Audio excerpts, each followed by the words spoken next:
A funny thing happens when you tell people you're about to move abroad, or you're about to start a business, or you're about to get your life together.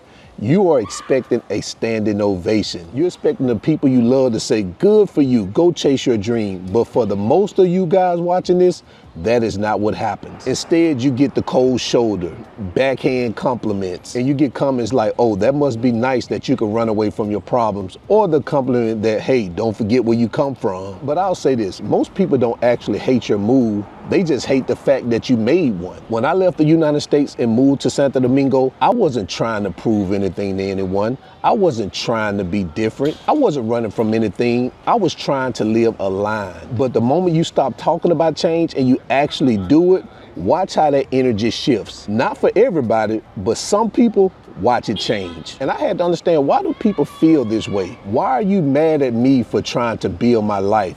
But what I had to come to realize, most of the resentment, it really isn't about you. I've been there, I'm living it, and when you change your life, you unintentionally become a trigger for everybody that's around you. So today, I want to break down why some people resent your evolution, especially when that evolution involves a plane ticket. And we're going to look at it through 3 specific lenses: projection, insecurity, and distance. So let's get to it. Let's start with projection. We already know projection is when somebody takes what's inside of them and then they put it on you. This is the most common form of haterade that you'll ever encounter. When you decide to move abroad, people don't see your courage, they see the lack of courage in themselves. You move abroad and they say, oh, you think you're better than everybody? No, I don't. But if that's what you're hearing, it's a possibility that's what you're feeling. They say you're running away. And I say, running from what exactly? Stress?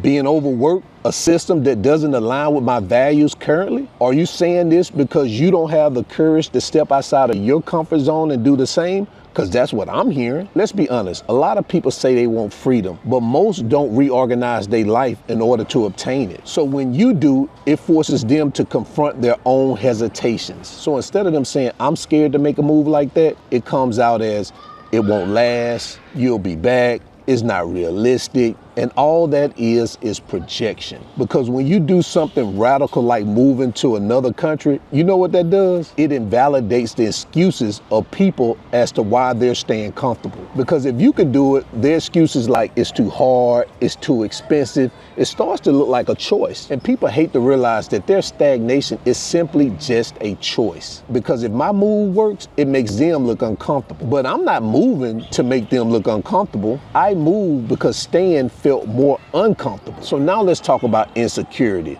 You know, that crabs in the barrel moment. You notice that the people who resent you the most are the people who knew you at your lowest moment. They like you better when you were relatable. When you grow, it makes them feel less than. Resentment comes from insecurity. When you change your life, you change the dynamics. Back home, we were all in the same rhythm. We all complained about the bills, complained about stress, complained about the system. And then one day, I just said, you know what? I'm gonna leave. And what that did was disrupt that shared narrative that we had. So the story now isn't that you're stuck, is that you chose to be. And that's a different conversation. And that makes people feel exposed. And not because they're bad people, because your actions forces them to reflect. And if what you're doing is possible, what does that say about what they didn't do? You see what I'm saying? And that's where the insecurity creeps in. Instead of saying that they're proud of you, it turns into subtle shots like sarcasm,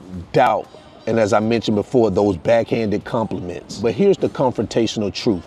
You can't shrink your growth to make somebody else feel comfortable. You can't stay small to make everyone else feel safe. You're not leaving to compete, you're leaving to expand. And that's one thing you have to keep in mind. And if expansion feels like a threat to someone else, well listen, that is not your burden to carry. It is theirs. And if living my dreams make you feel small, then you need to ask yourself why your self-esteem is tied to me being stagnant. Guys, I want to pause for a second, because if you're watching this and you're thinking, man, this sounds nice. Living in Santo Domingo may be something I want to do, but you want to get real clarity, I created something for that. It's called the Santo Domingo Life Bundle. It includes 6 in-depth ebooks, 5 bonus guides, and it's going to walk you through cost of living, housing, healthcare, schools, and what it's like to live day to day right here in Santo Domingo. I'm gonna link everything in the video description below and explore it at your own pace. Finally, let's talk about distance. And I'm not talking about the 5,000 miles between my old zip code to my new zip code.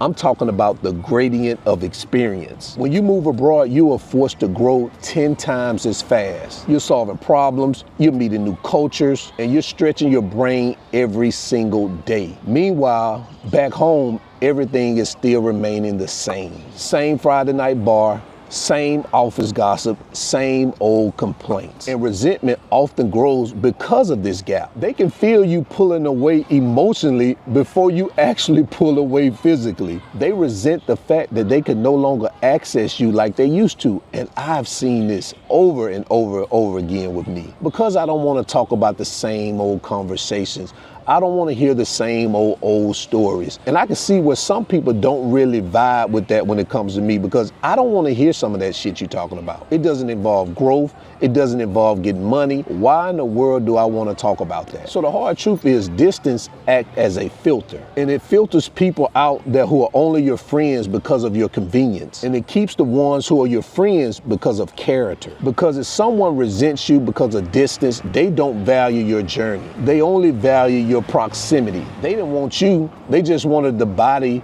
of the seat that was sitting next to them. You know when they say misery loves company? Perfect example. Because when you move abroad, reality changes. Your problem changes. Your priorities change. Your perspective on things change. The things you bond to before, you don't bond to anymore. I remember going back to Mobile and being around the people that I grew up with. I just could not fit into some of those conversations because my perspective has changed on a lot of things. My priority has changed, and things I see as problems are no longer the same problems. My problems have changed, and that comes with growth, because we're not talking about the same frustrations because we don't live in the same environment, and we're not stressed about the same things. So this is where the conversation starts to shift, because a lot of our friendships are built around the same struggles, and when those struggles are not the same anymore, the glue that held them together, it starts to weaken. And that's not betrayal, because that's what I used to think. Now I believe it's just evolution. And evolution creates the distance. And not because you're better,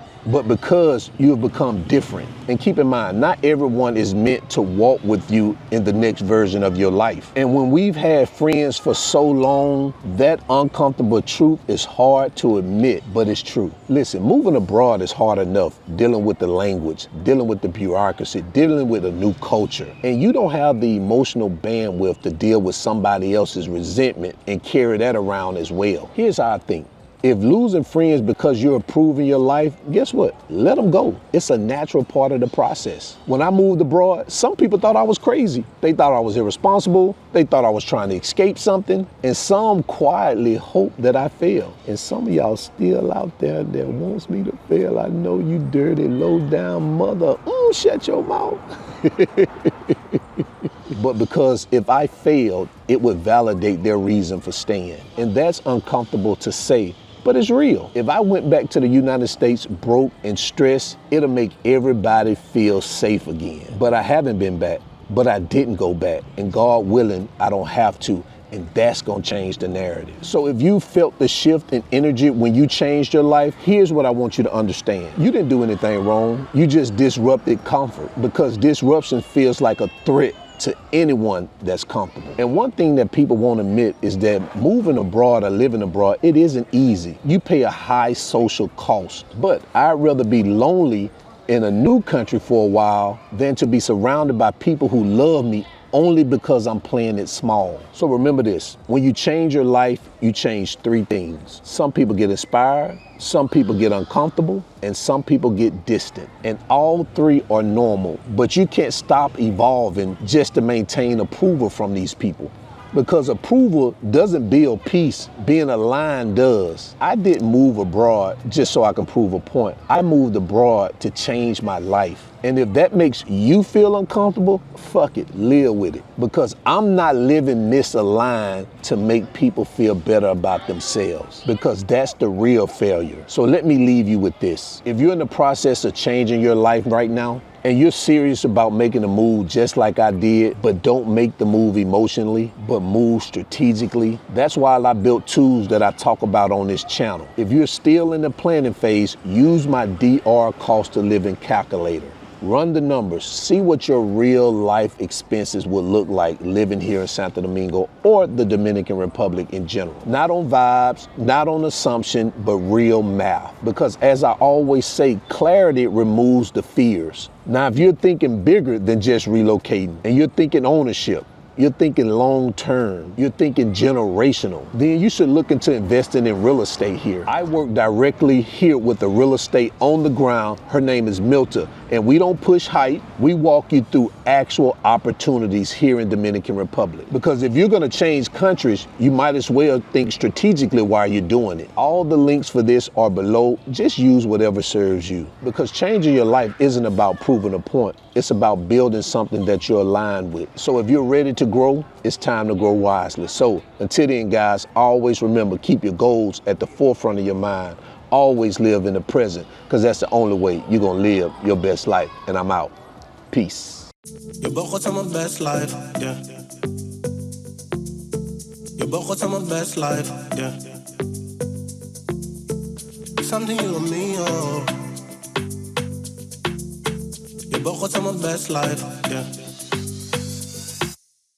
Jumping, flexing, I know.